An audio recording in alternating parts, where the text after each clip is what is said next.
Hi everyone! Today I'm back to share my rotation information, all of my knowledge about rotations. I am now a licensed pharmacist, so holla. But just a few months ago I was only ending my 4th year pharmacy rotation, so I really wanted part of this channel to be helping those of you who are in pharmacy school or thinking about pharmacy school learn more about it and giving you my take and my experience. So here I am today trying to answer questions I've had from other students that are entering rotations and just other tidbits that I thought would be helpful. So if I leave anything out, please comment down below, please ask. I'd love to share anything I can, help you out.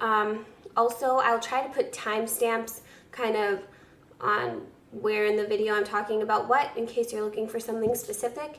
And also, I will have a blog post, not up yet, but I will link it as soon as it's up, about how I stayed organized during rotations, kind of my rotation binder and what that held and that sort of thing. So stay tuned.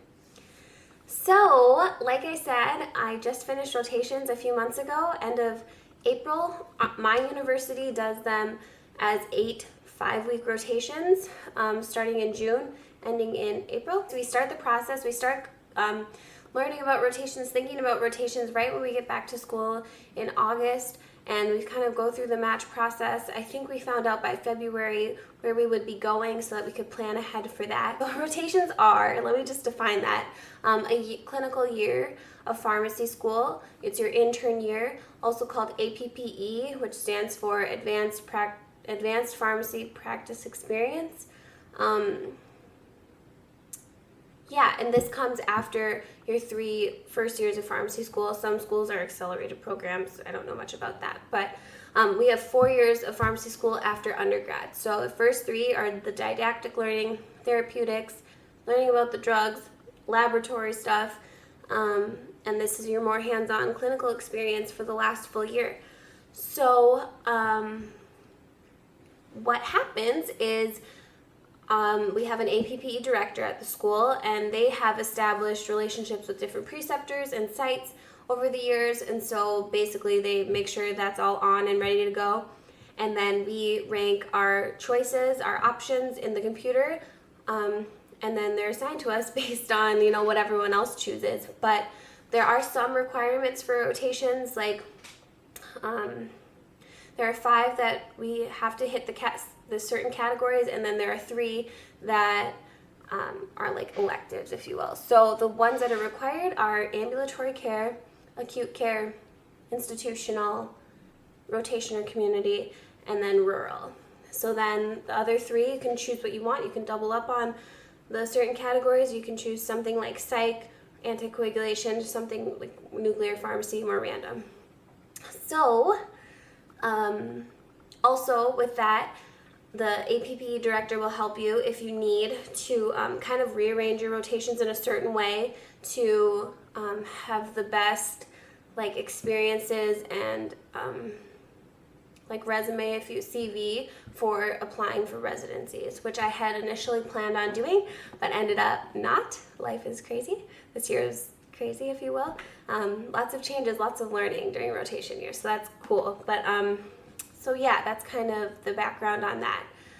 I would like to go in just in a few minutes and tell you the order of my rotations, kind of like a day in the life for the basics of them. But first, before I tell you that, I'll let you know what my school requires for rotations. So basically there are assignments assigned by the university that you have to get done, and on top of that, rotations could also assign you additional projects, but you still have to get done what's needed for the university. So that's kind of where the workload comes in, and it's kind of dependent on each rotation. So what our university required was 4 SOAP notes for each rotation, and then we had to put that information in something called PXDX. Our school uses eValue, which I honestly don't love, but that was just kind of a way to keep a portfolio. We had to do a public health project over the whole year, so the 4 SOAP notes were for each rotation. We had to give an let me grab my things. I made a big checklist, which will be on the blog. Okay, so we had to make objectives for each rotation, and then we had to say whether they were met or not at the end of the rotation. We had to do the 4 SOAP notes, record any special projects or activities. We had to do like an assessment of the site and the preceptor when we were done, and then a summary, like a 1-page summary about it. It seemed like it was more. I think the public health project was like looming over my head. I didn't do it until December, so it's really looming over my head. So that's what was required, and then each rotation may or may not have had additional work. So I will just get into which rotations I had and kind of like what's up with them. So the first I had last summer was my first Ambulatory Care rotation, and it was actually at a clinic that I work at now, but they were like, we have a retail area, which is where I work, and then there's a clinical pharmacist that works with the patients more one-on-one, and so I had the rotation with that pharmacist, so it was different work. And he basically has my dream job, did at the time and still does now. I really like what he does, and I hope to do that in the future. But yeah, he met with patients if like he would adjust their warfarin doses or talk to them about asthma, adherence to their medications, kind of go over technique and that sort of thing, COPD, just managing the major chronic disease states. And so when I wasn't with him in doing like his appointments, I would either be like working up patients myself. I helped with a smoking cessation clinic. I was able to shadow a lot of providers at the clinic, which was really cool to see how providers interact with the patients, because it's a much different scenario than them just like coming up to the pharmacy. And then this rotation did have some extra activities. The pharmacist I was working with, so he had part-time in the clinic and then part-time academia.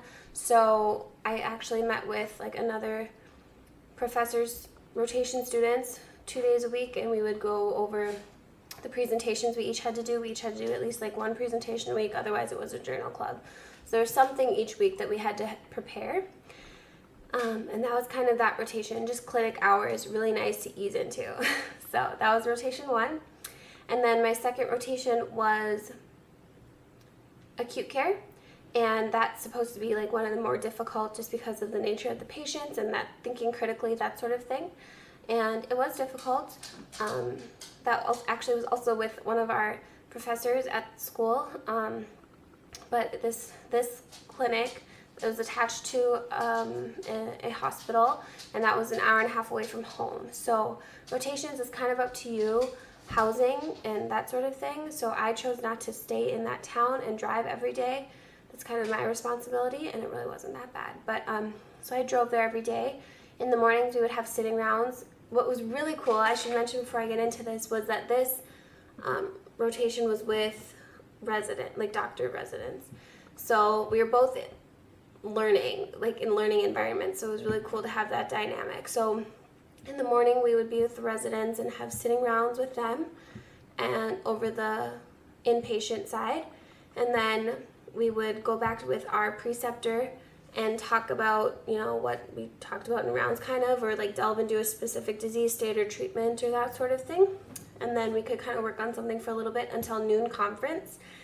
And so this place, like the doctors were constantly learning, like lunch was catered in, which was really nice, but then they would like have a topic, like be learning something during lunch. So you never really got to turn your brain off. So that was interesting. And then afternoon conference, their appointments started in the afternoon. They had clinic, and we were able to shadow them and go into their appointments with them and make recommendations if they asked us. So that was really neat. I really enjoyed that rotation. And then number 3, between 2 and 3, Nate and I got married, by the way, so that was hectic on top of that, our choice. But then by number 3, everything had settled down. We got married the weekend before, and it was my, I'm getting all confused.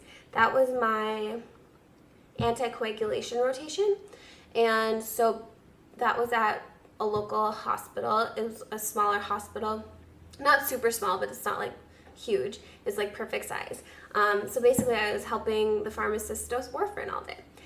So I got really good at that, and even the pharmacists that work there like don't love warfarin that much, and they rotate out of it like every 3 to 4 days. So to have a whole 5 weeks of it was a lot of warfarin, but really cool to see that. And I feel like I'm decently versed in warfarin now and interactions and that sort of thing. So that I should rewind. Didn't have too much extra work to do for number 2. I was able to get most of it done during clinic, between like the doctor's appointments and that sort of thing.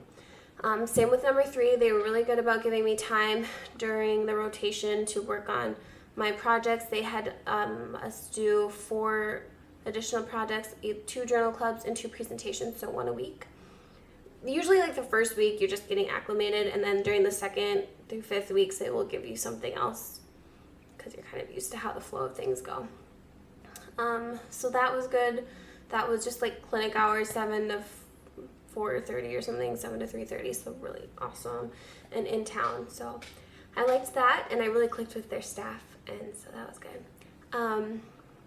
So then number 4 and 5 was my double rotation. I had Am Care, and because I really am interested in ambulatory care. So that was my double rotation, which basically meant I was there for 10 weeks instead of 5 weeks.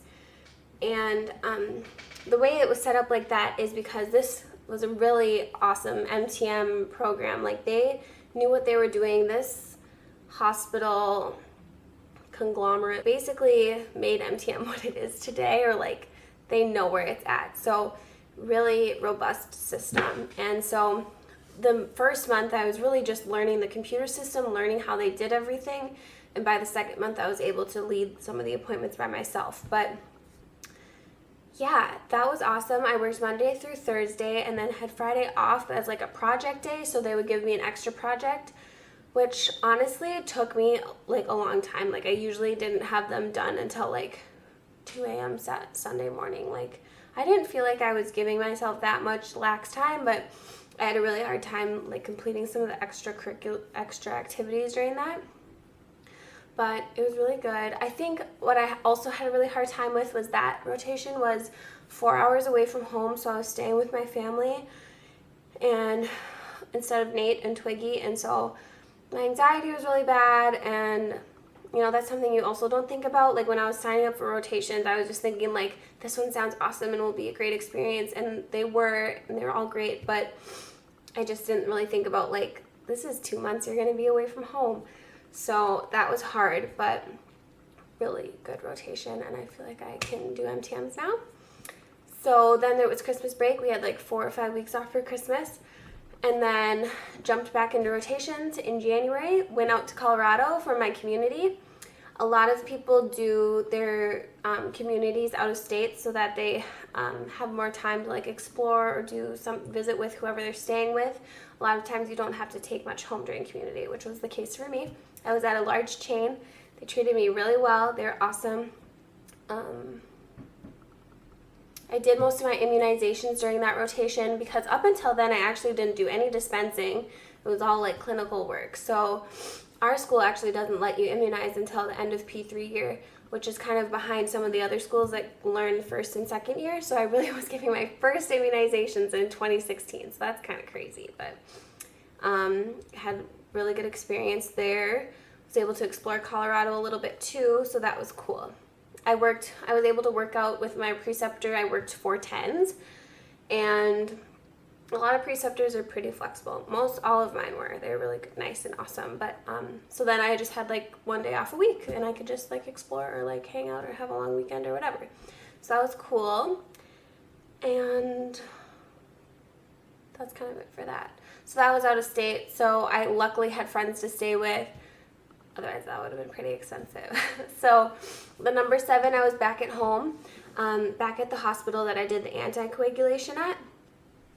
I was just doing my institutional there and just did a lot of different things, or like nice hours again, 7 to 3:30 type thing. Got to see med rec, work on the med surge, ICU. What else did we do? I worked downstairs, just like staff pharmacy, like checking what would go out for the day. Got to spend a few days with the IV tech. just different things, all different things. So that was really neat. Again, they gave me a lot of time to get stuff done during clinic hours, if you will, and so I didn't have much to take home there. But again, it was the same hospital that I did my anticoag at. So again, I had 2 journal clubs and 2 presentations. And then number 8, save the best for last, I did rural. So I was in a small town in North Dakota, and that was actually really fun. It was community pharmacy, but the pharmacist there, since she's one of the only pharmacists in town, she did a lot of different things, had a lot of different specialties, if you will. She, her store did most or a lot of the nursing home, what am I trying to say? Nursing home consulting. And she staffed at the hospital 1 or 2 days a week, I think. And I don't know, they did compounding, she was just really busy, so I was really busy, so that was really good. I did have I felt like that was one of my more heavy workloads, to bring home. It just depends, I guess, how busy the store was, because then when the store was quiet, I was able to work on a lot there too, so it just kind of depends. So that's kind of a really quick and dirty of my rotations and what was expected at each one. So the workload, like I just mentioned, really just was dependent on what I was able to do in clinic and what was extra, what requirements were extra. Going into rotations, expectations versus reality, I thought I would have so much free time. I just assumed that now that I was done studying for tests and things like that I would have so much free time, but it was a different kind of busy, and I'm not used to working all day either, so I was either exhausted by the time I got home from working all day, or I would have something to brush up on, or that I should have looked up, or that I was working on. So I felt like I was busy in a different way than school and tests and that sort of thing. So that was that. Also, I kind of alluded to this, so just the emotional side of rotations was kind of difficult and unexpected. During 4 and 5, that was the most difficult time I had with rotations, but you're starting over every 5 weeks, like a new job every 5 weeks. You finally get used to the people, you finally get used to the computer system, you finally feel like you know what you're doing, and then you have to be the new person again. So it's really trying. And also, you're trying to impress these people because you just never know where you're going to get a job. And so they're interviews for 5 weeks, 5-week-long interviews. So you really have to be on. So that was kind of difficult. But you'll get through it. You just, you have to take each day. During the difficult rotations, I had to honestly have a calendar and cross off each day. I can do this for this many more days. I can do this. And then some of them just flew by what? It's the last day? That's crazy. I miss you guys. I love you guys. So it's just different for each one. What I really tried to do during rotations was to pay attention to the pharmacist's demeanor, versus clinical knowledge. I can always look up something in the computer. I can always brush up on my clinical knowledge, but what I don't have experience in is handling patients and handling difficult situations. So I really tried to pay attention to them and how they would handle if a patient couldn't pay for their med, or they were drug seeking, or that sort of thing. How are they going to handle that? So that was really helpful to kind of key in on or zone in on.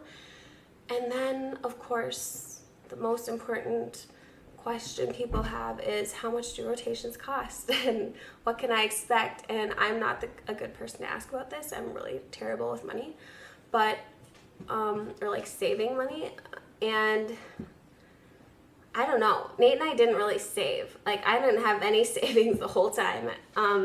Thank God for loans. I took out loans at least all of my professional years of college, so I don't know what we would have done without it, because we were still paying rent. It's different for some people. They would just get rid of their apartments and kind of be floating along, which is great, but my husband and I still had to pay for this apartment, even though I was maybe paying for somewhere else to live or something like that. So it was difficult. I will say that. I was so thankful for Christmas break, where I could work for 4 weeks and make a little bit of money back, it was also difficult for us because we did get married during rotations. So save if you can the years before. I don't really know how much you should save. It depends if you're able to have housing all the way through, which I really was. I just mostly tried to give people some sort of compensation for letting me stay there if it wasn't our place. But I guess really what I paid for, thank God gas was cheap this year too. I did a lot of driving. Like for number 2, I drove an hour and a half each way every day instead of staying somewhere, so that added up. I guess it's not like I had to buy any materials or anything for rotations, so it was really places to live and food to eat and gas, like your basic living needs, but you're not working at all. So whatever you normally have, just imagine you're not working, and that's what the most difficult part is nothing's coming in, so you just watch your bank account and drop or your credit card rise. So yeah, it's difficult. So at the end of rotations, you also get to spend a bunch of money on your like graduation stuff and your cap and gown and licensing and all of that. So I just have a few things jotted down here for cost. So as if it's not bad enough, you gotta have a bunch of money at the end of the year. So I'll just kind of list some of the things that I had to pay for, and I guess you can kind of calculate it if you want, or maybe I'll throw it in there. To my board of pharmacy to transfer all of my intern hours, proof that I did all these APPE hours, which was like 1,500 hours or something over the year, I had to pay $40 for each state I wanted that transferred to. To request my transcripts was like $10, let's say. Depends how many transcripts you want and how you want them sent. Applications for certain boards of pharmacy are all different. $145 for the Minnesota, $234 for the other state Nate and I are trying to get to, $125 for North Dakota. Studying, if you're wise, you'll buy the pharmacy federal law book, $49 there. I bought the Minnesota books, those were like $20 each. NAPLEX, that's the big like pharmacy exam, that's $505 each time you need to take it, hopefully only once if you pass. And then if you want to transfer that score to each state, that's $75 a time, and I transferred that to 2 states. Then you have to take a law test in each state you want, and I took 3 law tests, $250 each. They raised the price on that this year, lucky us. And then I had to do something extra. I had to have an extra fee for the state that Nate and I are trying to get to. So just roughly, about $2,000 for all my licensing and fees when I'm done, right? So it's a difficult year in the financial realm, but just think of all the money you'll make when you're a pharmacist after you pay off all your student loans too. So just something to expect, I guess. I have no idea if this was helpful. I felt like I talked really fast, which I always do. But if you have specific questions, again, please leave them down below. I'd be more than happy to help. I want to be of help any way I can to all of you that are going through this experience. It's very rewarding when you finish it. It was a bit of a tiring year. I will say that starting over every 5 weeks was hard, but you just got to keep your game face on. You'll get through it. It flies by. Pharmacy school flies by, so just try to enjoy yourself at the same time. Thanks for watching. You can always find me on social media, mostly Instagram, at TidyTour. Also, again, I will be linking that blog post where I show you my rotation organization, my big binder here, kind of go through that. So be sure to check back for that if I haven't posted it yet, and have a good day. Bye.